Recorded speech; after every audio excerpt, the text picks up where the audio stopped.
Oi, meu nome é Cássia e hoje eu vou apresentar para vocês o estudo de caso que está sendo trabalhado na disciplina de Informática Aplicada. Eu vou deixar na descrição desse vídeo o arquivo para vocês conseguirem acompanhar.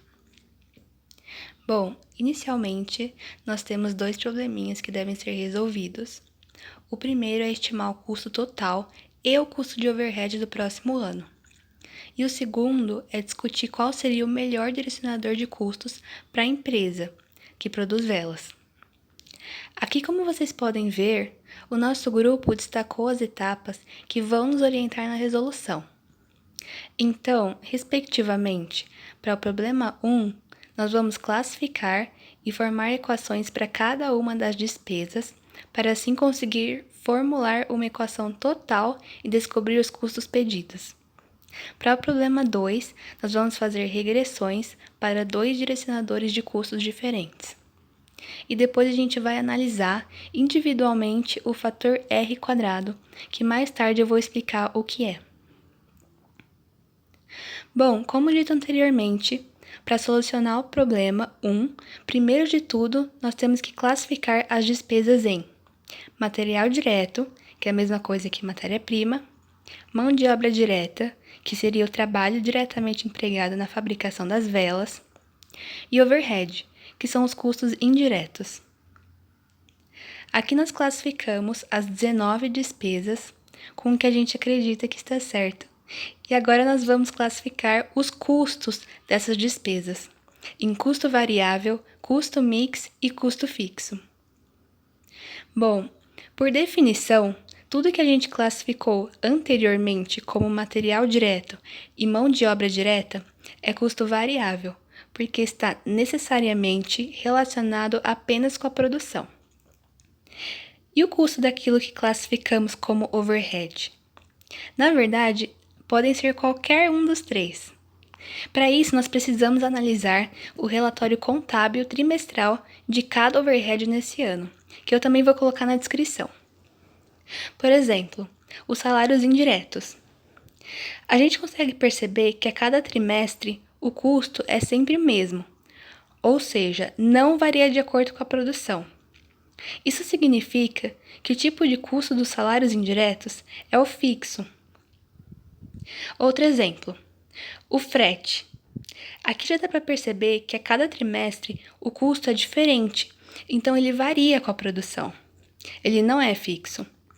Agora, para descobrir se ele é mix ou se ele é variável, a gente divide esses valores pelo número de horas de mão de obra de cada trimestre, respectivamente.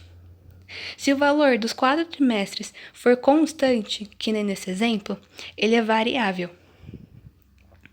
Agora, o último exemplo, utilitários, também tem custos trimestrais diferentes. Dividimos pelas horas de mão de obra, só que os resultados são diferentes, eles não são constantes.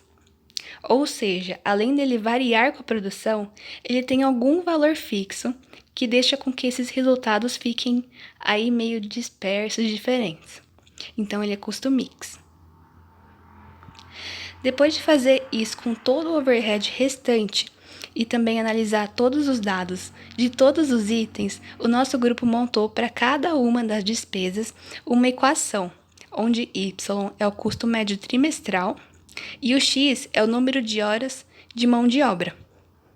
A partir disso, nós somamos tudo e chegamos finalmente a uma equação total e uma equação total só de overhead por trimestre. Como o problema consiste em estimar esses custos do próximo ano, é só a gente multiplicar por 4, são 4 trimestres, o custo fixo das duas equações, que seria o 234.179.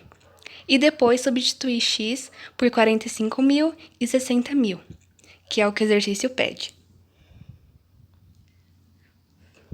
Agora o problema 2, que consiste em definir qual seria o melhor direcionador de custos para a empresa, se são as polegadas produzidas de velas ou se são as horas de mão de obra direta.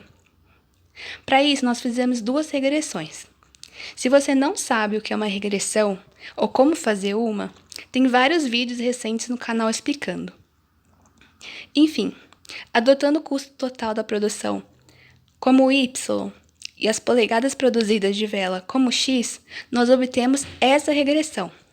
Está destacado o r² em azul. Agora, adotando o custo total da produção como y, mas usando as horas de mão de obra direta total como x, temos essa regressão. E observe que o r² também está destacado em azul.